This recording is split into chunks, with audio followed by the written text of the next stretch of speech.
Hello guys, welcome to my YouTube channel.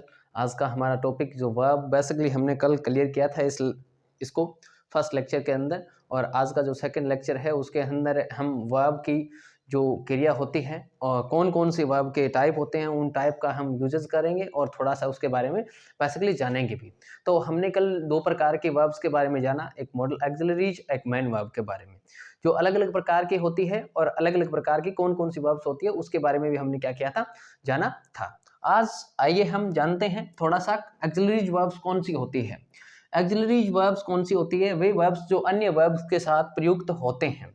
यानी auxiliaries verbs सीधा सा कहने का तरीका ये है कि ये वर्ब्स क्या होती है, किसी अन्य वर्ब्स के साथ में प्रयुक्त होती है। ठीक है।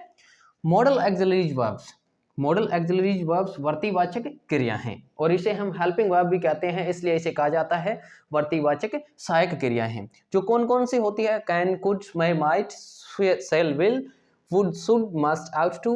मॉडल एक्सिलरीज वर्ब्स या कंप्लीट मॉडल्स है, इनका प्रयोग केवल हेल्पिंग वर्ब के रूप में होता है। ये हमने कल पढ़ा था, ये हमने वर्ब्स जानी थी जो कौन सी होती है, मॉडल एक्सिलरीज वर्ब्स होती है, और ये कौन कौन सी होती है ये भी हमने जाना था। लेकिन आज का जो modal auxiliaries verbs can, could, may, might, shall, will, would, should, must, ought to, modal auxiliaries verbs या कंप्लीट मॉडल हैं। ये कंप्लीटली मॉडल हैं, जिसे हम कंप्लीट मॉडल कह सकते हैं। इनका प्रयोग केवल हेल्पिंग वर्ब्स के रूप में होता है, सहायक क्रिया के रूप में, न कि बल्कि मेन वर्ब के रूप में होता है। ये केवल हेल्पिंग वर्ब के रूप में ही इसका प्रयोग किया जा सकता है। ठीक है। इसके हम एग्जांपल्स देख लेते हैं। फर्स्ट एग्जांपल्स है she can run fast. Second example you should study English. यानी पहला एग्जांपल है शी कैन, ये कंप्लीट मॉडल है और ये मॉडल के रूप में यहाँ प्रयुक्त हुआ है।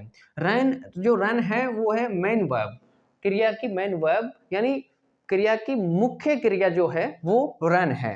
फास्ट, वह तेज दौड़ सकती है। वह क्या कर सकती है? तेज दौड़ सकती है। रन फास्ट, फास्ट यानी तेज और रन यानी दौड़ना, कैन यानी सकना, सी यानी वह तेज दौड़ सकती है। 2 number you should study English.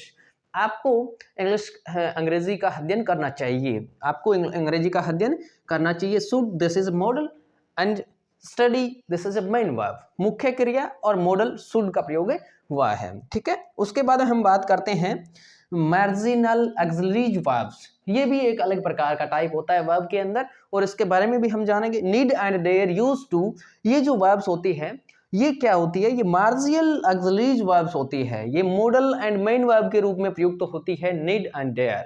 और आगे की हम बात करते हैं यूज टू, जो मेन वर्ब एंड एडजेक्टिव के रूप में क्या होती है? प्रयुक्त होती है। This is used for an modal and main verb and this is used for main verb and adjective. उसके बाद हम बात करते हैं use of modal auxiliaries verbs, यानी वर्तीवाचक सहायक क्रियाओं के प्रयोग, कैसे प्रयोग हम कर सकते हैं इसका। तो आइए हम बात करते हैं guys, can and could. Can and could दोनों का प्रयोग करते हैं, लेकिन यहाँ कैन का प्रयोग है, हम कैन का प्रयोग जानते हैं और कल हम कुड का प्रयोग भी जानेंगे थर्ड लेक्चर के अंदर। कैन का प्रयोग पावर, एबिलिटी तथा कैपेसिटी को अभिव्यक्त करने के लिए किया जाता है। यानी कैन का प्रयोग किस लिए किया जाता है? पावर और कैपेसिटी और एबिलिटी के लिए प्रयोग किया जाता है। यानी इन ये सारी चीजों को अभिव्यक्त करने के लिए हमें मॉडल एक्सिलरी वर्ब्स कैन का यूज करना पड़ेगा।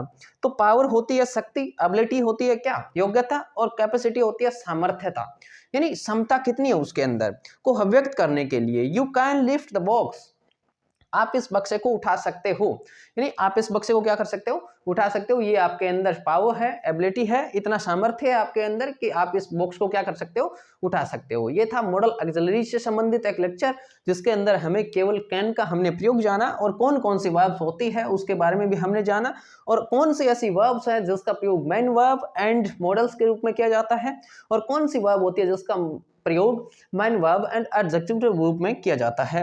तो मार्जियल एक्सिलरीज वर्ब्स होती है जिसके अंदर आता है need and dare and use to, जिसका हम बात करते हैं नीड एंड डेयर, जिसका प्रयोग मॉडल एंड मेन वर्ब के रूप में किया जाता है, एंड यूज टू जिसका प्रयोग मेन वर्ब एंड एडजेक्टिव के रूप में भी किया जाता है। ये तीन ऐसी वर्ब्स है जिनका main model and main verb के रूप में और मेन वर्ब एंड एडजेक्टिव के रूप में प्रयोग किया जाता है।